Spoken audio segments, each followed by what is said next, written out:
ఓం మాతాపితృభ్యాం నమః సర్వేభ్యో మహాజనేభ్యో నమః. South India సర్వాధికారి యూట్యూబ్ ఛానల్కి స్వాగతం, సుస్వాగతం. ఇప్పుడు మనం వచ్చేసి మహాదేవి నవరాత్రుల గురించి తెలుసుకుంటున్నాము. అందులో 5 రోజులు ఏ అమ్మవారిని పూజించాలి, ఎలాంటి సమయంలో చేసుకోవాలి, ఏ ప్రాంతాభిభేదాలు లేకోకుండా అందరూ పాటించాల్సిన విషయాల గురించి తెలుసుకున్నాము. అలానే ఈరోజు 6వ రోజు గురించి, 6వ రోజున ఏ అమ్మవారిని పూజించాలనే విషయాల గురించి గురుగారు మాటల్లో తెలుసుకుందాము. గురుగారు నమస్కారం అండి. అందరికీ శుభాశీస్సులండి. మనం దేవీ నవరాత్రుల గురించి ఏ రోజు ఏ అమ్మవారిని పూజించాలి అనే విషయం మనం తెలుసుకుంటూనే ఉన్నాం, మాట్లాడుకుంటూనే ఉంటున్నాము.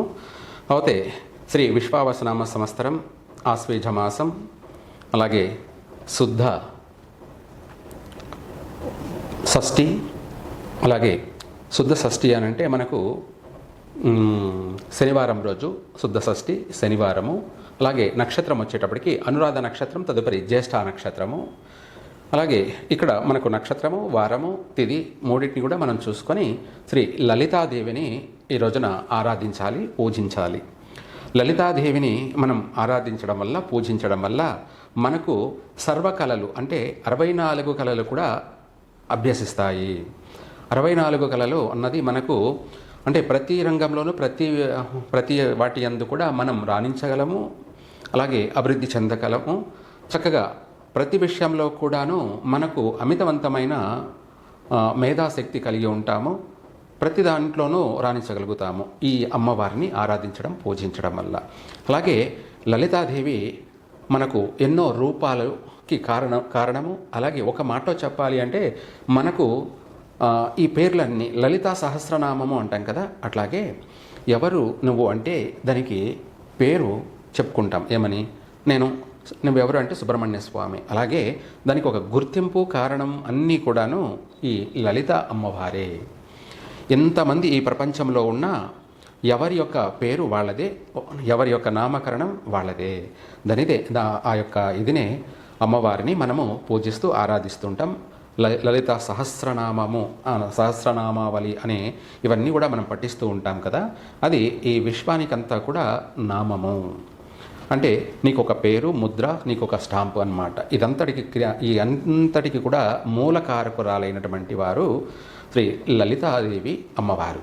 ఈమెను పూజించడం అనేది మనం చేసుకున్నటువంటి కోటి జన్మల యొక్క పూజాఫలం, పుణ్యాఫలం.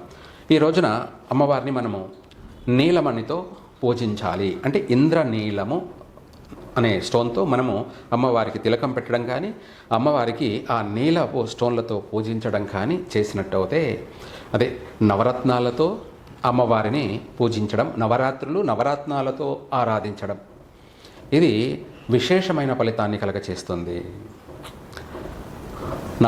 దేవీ నవరాత్రులు, ఈ నవరాత్రులు నవరత్నాలతో అమ్మవారిని పూజించడం అంటే అది ఒక మాటల్లో చెప్పలేనటువంటి మహా అద్భుతం. అది వివరించి చెప్పడానికి కూడా మనకు సమయం సరిపోనేంత అద్భుతమైనటువంటి రహస్యం. ఎందుకంటే నవరత్నాలు ఒక్కొక్క రోజు ఒక్కొక్క శక్తి అన్నమాట, ఒక్కొక్క ఫలితం ఉంటుంది. ఇక్కడ మనకు ఈ యొక్క శనివారం రోజున అమ్మవారిని లలితాదేవిని సహస్ర పూలతో కూడా పూజించవచ్చు. అంటే ఒక పూలతోనే అని కాదు, అందులో ప్రధానంగా చెప్పాలంటే ముఖ్యంగా జాజి పూలతో పూజించినట్టయితే అమ్మవారికి విశేష ఫలితాలని ప్రసాదిస్తుంది. అవే కాకుండా అన్ని పూలతో కూడా పుష్పాభిషేకం చేయడం. అలాగే ఈ రోజున అమ్మవారికి నైవేద్యం కూడా బెల్ల పొంగలితో నైవేద్యం పెట్టాలి. అందులోనూ కూడా మనం నువ్వులు వేసి బెల్ల పొంగలితో నైవేద్యం చేసి పెట్టినట్టయితే విశేషమైనటువంటి సత్ఫలితాలు కలుగుతాయి. అమ్మవారి అనుగ్రహం వల్ల మనము అనేక రంగాలలోనూ రాణించగలుగుతాము. ఇవన్నీ కూడా మనకు ఆ నవరాత్రులు, దేవీ నవరాత్రులు ఆమెకు ఎన్నో రూపాలు ఎన్నో ఉన్నాయి. కాకపోతే ఎవరు నచ్చింది వాళ్ళు ఇష్టదేవతాభ్యం నమః అన్నట్టుగా ఎవరి యొక్క ప్రాంతాన్ని బట్టి వాళ్ళు ఆ అమ్మవారిని పూజించుకుంటూ ఆరాధిస్తూ వస్తుంటారు. అయితే ఇక్కడ ఎలా చేసినా కూడా మనకు తిథి, వారము, నక్షత్రాన్ని కూడా 3 పరిగణలోకి తీసుకొని ఆ రోజున అమ్మవారిని నిర్ధారణ చేసుకోవాలి, ఏ ప్రాంతమైనా కూడా. దాన్ని బట్టి మనం ఇప్పుడు చెప్పుకుంటూ వస్తున్నాము.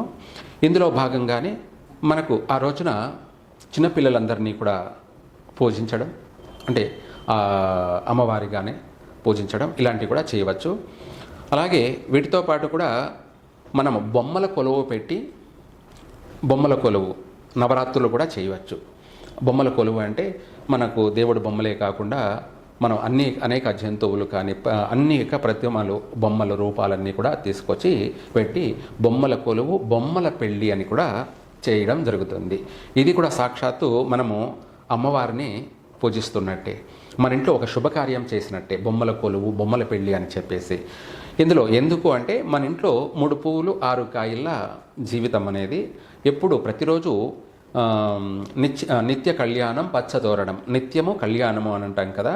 నిత్య కళ్యాణం అంటే ఇంకా ప్రతిరోజు వాళ్ళ ఇంట్లో ఏదో ఒక శుభకార్యం జరుగుతూనే ఉంటుందన్నమాట. ఆ విధంగా ఎవరైనా సరే వివాహం కానటువంటి వాళ్ళందరూ కూడాను ఈ బొమ్మల పెళ్లి చేసినట్టు అయితే తప్పకుండా మళ్ళీ వాళ్ళ ఇంట్లో వెంటనే కళ్యాణం జరుగుతుంది. అందుకే నిత్య కళ్యాణము పచ్చతోరణము అని చెప్పడం జరుగుతుంది. దీనికి అంతటికి కూడా ఈ లలితాదేవి యొక్క అనుగ్రహం సంపూర్ణంగా కలుగుతుంది. చక్కగా విశేషంగా భక్తుల కోరికలన్నీ కూడా నెరవేరుతాయి. మనం ఎన్ని చేసినా కూడా ఇది మానవ కళ్యాణానికి మాత్రమే ఉపయోగపడుతుంది. మానవ కళ్యాణము అంటే అదే నిత్య కళ్యాణము పచ్చతోరణం అనే విధంగా ప్రతిరోజు ప్రతి ఒక్క కుటుంబం కూడా నిత్యము అభివృద్ధి చెందడం కొరకై ఈ యొక్క లలితాదేవిని ఆరాధించడం పూజించడం చేసినట్టయితే తప్పకుండా అందరూ అభివృద్ధి చెందుతారు. అందరూ కూడా మనశ్శాంతిగా ప్రశాంతంగా ఆ దేవి అనుగ్రహం వల్ల సర్వ కోరికలన్నీ కూడా వాళ్లకు నెరవేరుతాయి. ఇందాక మనం చెప్పుకున్నట్టుగా కళ్యాణం కానిటువంటి వాళ్ళందరి కుటుంబాల్లో కూడా కళ్యాణం జరుగుతుంది, విశేషంగా కలిసి వస్తుంది. అలాగే ఈ యొక్క అమ్మవారి యొక్క మంత్రం కూడా ఎవరైనా సరే పఠించాలి అనుకున్న వాళ్ళు కూడా ఈ మంత్రాన్ని పఠించవచ్చు. ఓం ఐం హ్రీం శ్రీం అహ క ఏ ఈ ల హ్రీం హసకహల హ్రీం సకల హ్రీం అహ శ్రీ లలిత మహానిత్యశ్రీయై నమః అని చెప్పేసి ఈ అమ్మవారి యొక్క మూల మంత్రాన్ని పఠించినట్టయితే అమ్మవారి అనుగ్రహం వెంటనే కలుగుతుంది. ఎందుకంటే ఆ రోజంతా కూడా అమ్మవారు 24 గంటలు సంచరిస్తూనే ఉంటారు. నవరాత్రులు పూర్తిగా నవమి కంప్లీట్గా అయ్యే వరకు కూడా నవదుర్గలు అనగా ప్రతిరోజు అమ్మవారు మనం చేసేది ప్రతిదీ కూడా ఆమె చూస్తూనే ఉంది. ఆమెను శాంతింప చేసుకోవడం, ఆమెను ప్రసన్నం చేసుకోవడం కోసమే మనము ఇవన్నీ కూడా చేస్తూ ఉంటాం. ఎవరు ఏ విధంగా పూజించినా ఏదైనా సరే అమ్మవారి అనుగ్రహం కోసమే.